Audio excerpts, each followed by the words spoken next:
Worried about letting someone else pick out the perfect avocado for your perfect impress them on the third date guacamole? Well, good thing Instacart shoppers are as picky as you are. They find ripe avocados like it's their guac on the line. They are milk expiration date detectives. They bag eggs like the 12 precious pieces of cargo they are. So let Instacart shoppers overthink your groceries so that you can overthink what you'll wear on that third date. Download the Instacart app to get free delivery on your first 3 orders while supplies last. Minimum $10 per order. Additional terms apply. Save on Cox Internet when you add Cox Mobile and get fiber-powered internet at home and unbeatable 5G reliability on the go. So whether you're playing a game at home, yes, goal, or attending one live, you can do more without spending more. Learn how to save at cox.com/internet. Cox Internet is connected to the premises via coaxial cable. Cox Mobile runs on the network with unbeatable 5G reliability as measured by Ookla LLC in the U.S. 2H 2023. Results may vary, not an endorsement. Other restrictions apply. Have you ever covered a carpet stain with a rug? Ignored a leaky faucet? Pretended your half-painted living room is supposed to look that way? Well, you're not alone. We've all got unfinished home projects. Whether it's a door that sticks, or a disorganized closet, or an AC unit that only works half the time. It all matters. You just haven't taken care of it yet. But there's an easier way. Just download the Thumbtack app. You can search for what you need done and find tons of highly rated pros right in your neighborhood. Check prices, reviews, and book a pro right on the spot. Plus, you'll know what to tackle next, because Thumbtack is the app that shows you what to do, who to hire, and when. Pull out your phone and in just a few taps, say goodbye to all those unfinished home projects and say hello to caring for your home the easier way. Download Thumbtack and start a project today. Ted Woodward and I with a funny exchange of text. Oh, I'm sure. You scroll up to 1968, and I'm sure it was the exact same exchange.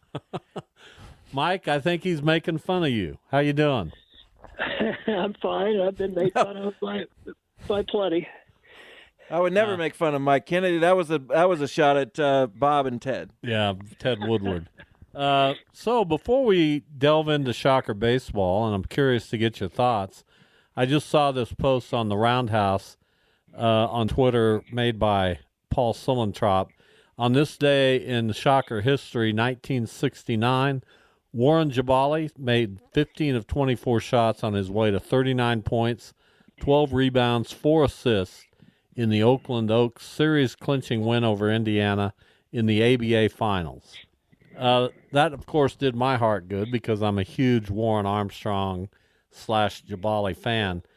What were your thoughts on him during his playing time at Wichita State in the mid to later 60s? I thought he was an amazing player, and I was there. I was there as a student for the last 2 years of his career, plus I saw him play a few times before that, but I saw every game at home his last 2 seasons, and thought he was amazing.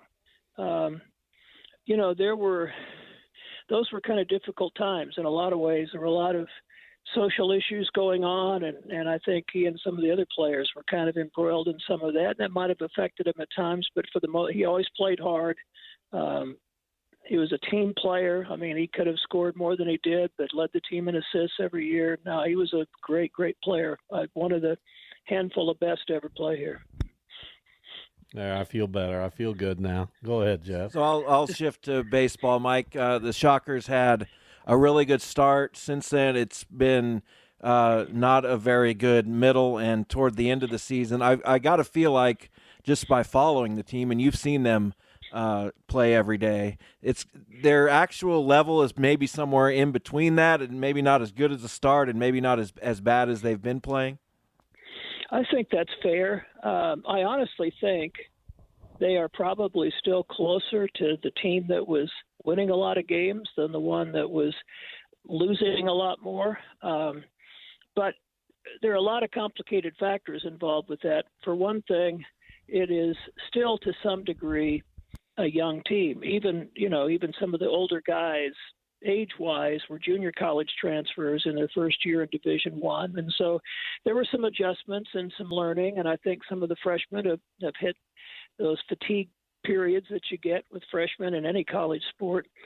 And then the other thing is they were new to everything, but they were new to opponents also. And it's amazing. I mean, one of the things that's really changed in the last 15 to 20 years in college baseball is how widespread scouting reports are and how good and how detailed they are. And so people started to get a feel for, okay, how do we pitch this guy? And that's been a factor in all of it too. But I think part of it too, when they got off of that great run and were winning a lot, there was a lot of confidence. They talked a lot about 2-out hits, and guys were delivering a lot of those, and that gave everybody confidence. And then when they started to slump a little bit, it kind of went the other way, and they really lost a lot of confidence. They weren't getting any of the 2-out hits, and that was honestly about the biggest single factor. When you look at situations they've been in against really good teams where they lost close games, it usually came down to having opportunities where they just didn't get those big clutch hits to drive in the runs they needed. Talking with our friend Mike Kennedy, the voice of the Shockers. So individually, this kid Derek Williams has really had a fantastic year, and he's a guy that's been around. He played at Florida Southwestern. He was at Mineral Area Junior College for a while, and here he is showing up at Wichita State and having an all-conference type of season. Tell us about him. First of all, he's a really good kid, and part of his success has been the fact that he's been willing to change and make adjustments. He's get into some bad habits, and they'll make some adjustments with him, and he's done a really good job of that. I mean, he was off to a great start, then kind of slowed down, but they adjusted a couple of things, and he listened and he applied it, and he's gotten hot again, and just a really good raw natural power. And that's still a rare commodity at any level of baseball. And they're really, getting a lot out of him and feel like he's going to be back and have a chance to maybe hit 20 home runs next year and really have a great season. So I've been, Mike, paying a lot more attention to college baseball this year because the Guardians have the number 1 pick, and I want to see who's trending toward maybe being taken. And a lot of the talk has been how explosive offenses have been, that maybe the ball is a little bit more alive, and some of these pitching performances, Chase Burns and Hagan from Arkansas, really stand out. Is that something you've noticed watching Wichita State, that the offense has kind of been prevalent and it's more difficult maybe to pitch? I think that's been a little bit of a trend in college baseball for a few years, and I'm not sure exactly why but Wichita State's been in the top 30 or so in the nation in ERA was an ERA when their ERA was around 4.5, and you didn't used to see that. So, but that's been pretty common the last few years, and you see those occasional pitchers like you're talking about that just have crazy good numbers. With the guy we saw at East Carolina, Yasavage, is unbelievable, but there aren't that many of those. And I just think there are more good athletes, more good players in college baseball. It is tougher to pitch. Talking with Mike Kennedy concerning Wichita State baseball. So back in the day, when the Shockers were going to Omaha regularly and producing All-Americans and having these gaudy records, their pitching staff, and I'm kind of building on what Jeff asked about, the pitching staff was just phenomenal every year from top to bottom, from the day one starter to the last guy in the bullpen. It appears that with Wichita State, their starting pitching's been pretty good, but once they get to their bullpen, they've really had a difficult time figuring that out. How big of a red flag is that for Wichita State, and how do you address that in an era where we just talked about pitching's a little harder to come by? Honestly, I don't think it is a red flag. They've actually had, by and large, pretty good performance from their bullpen much of the year. But certain guys have thrown a lot. Hunter Holmes and Caleb Anderson, I think both got tired. Maybe, you could say they got overused a little bit, but they were the guys they could trust the most in high leverage situations. There have been 3 or 4 guys, Peyton Walters, Mason Munns, Jack Mount, that didn't pitch a lot early, that have come on and gotten better. But, you can, when you look at the numbers, a guy like Mount had 7 or 8 really good performances in a row. It had 1 bad outing at KU, and that can really screw your numbers up. But by and large, I think there is at least above average depth there, or the potential for it to be above average depth. And again, they've been throwing a lot of freshmen, Tyler Dobbs, Brady Hamilton, guys like that, I think got a little tired, and now have kind of gotten a second win, Tommy Laporte. So I think the potential is there. They can keep these guys to have a deep staff and have a really quality staff going forward, in addition to, of course, adding a few guys. What have you learned about Brian Green in his first year, just his coaching style, the way his teams are going to play, even just, talking to you about the game and how he feels about it? And can we take a lot from his recruiting style? Do you think we know that yet, just because he had to kind of assemble a team quickly and go with a lot of guys who just happen to be available? Well, I'll start with the second part of the question. To some degree, yes, they did have to kind of go for what was available, but I think they were very, very astute in some of the guys they were able to pick up, like a Derek Williams, for instance, Hunter Holmes. But I think that the other thing was he's mentioned not having been in this league.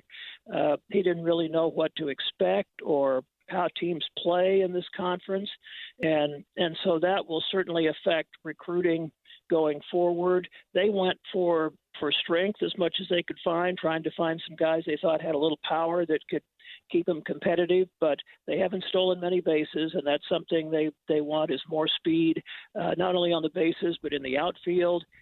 He's commented this is a really athletic league. Teams that can run, guys that can run the ball down in the outfield. He wants to do more of that. And then, with pitching, just get as many good arms as you can and keep developing them. But I think they got a good feel for what they need to do. I think he also got a good feel in the short time that he was out there, just kind of where things are with the NIL and what they need to be able to offer here at Wichita State to be competitive with the teams on their schedule, and especially the teams in their conference. And in terms of coaching and so forth, he's really, really good. This is a really good staff. They're good teachers. They have a good rapport with the players. And that isn't to say that he hasn't gotten on them pretty good a few times during this slump and them getting into bad habits and so forth. But he's maintained there's a really good feel within the team. The guys get along well. They like each other. They pull for each other. They've kept working. And I think it's a very positive outlook for this program. All right, Mike, we appreciate it. Before we let you go, I'm fascinated by the NIL and the transfer portal and all of that stuff that's new to me and to you over the past couple of years. I know that it's the current and the future in college athletics. Do you think it can be the way Wichita State's going about it and talking about more retention? Do you think you think the Shockers will be effective in the NIL transfer portal world? I do. I think it's relative. They're not ever going to be KU or Duke or some of those places, and they never have been, and I think we all know that.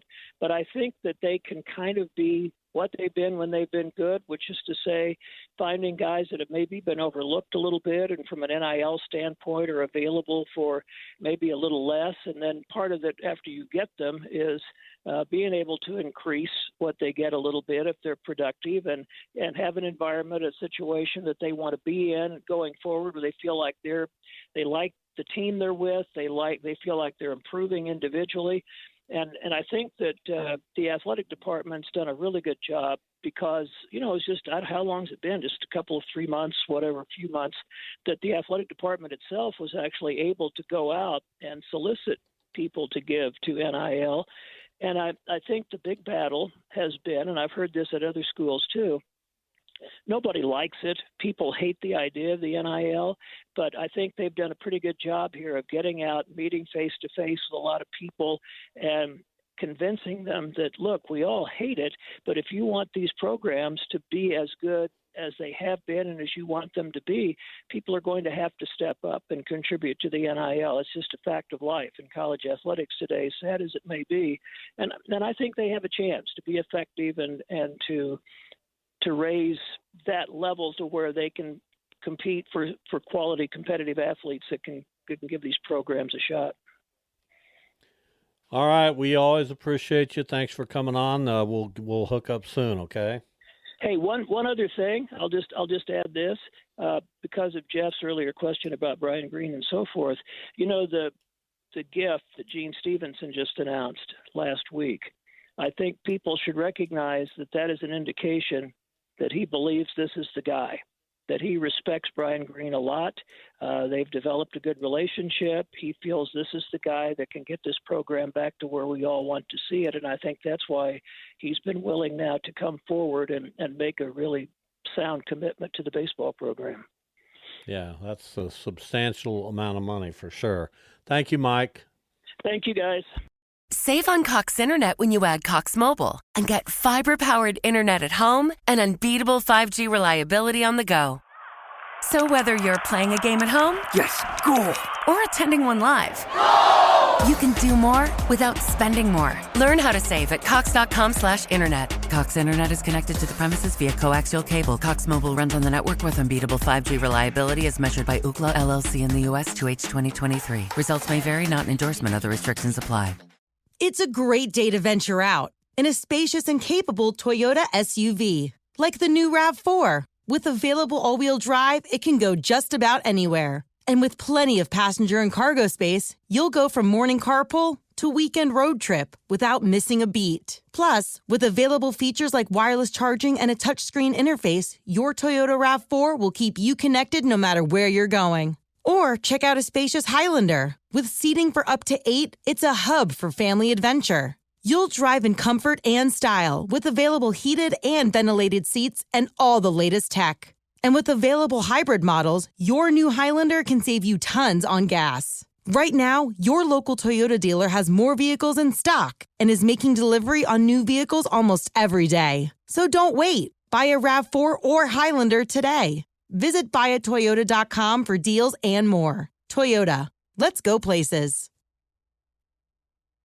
Baseball is back, and so is MLB.tv. Watch every out-of-market regular season game on your favorite streaming devices, anywhere, anytime, all season long. Follow the action live or on demand. Track 4 games at once with multi-view mode and catch up with in-game highlights. Plus, original programs, minor league broadcasts, and local pre- and post-game shows. Go to MLB.tv to start your free trial today. Blackout and other restrictions apply. Major League Baseball trademarks used with permission.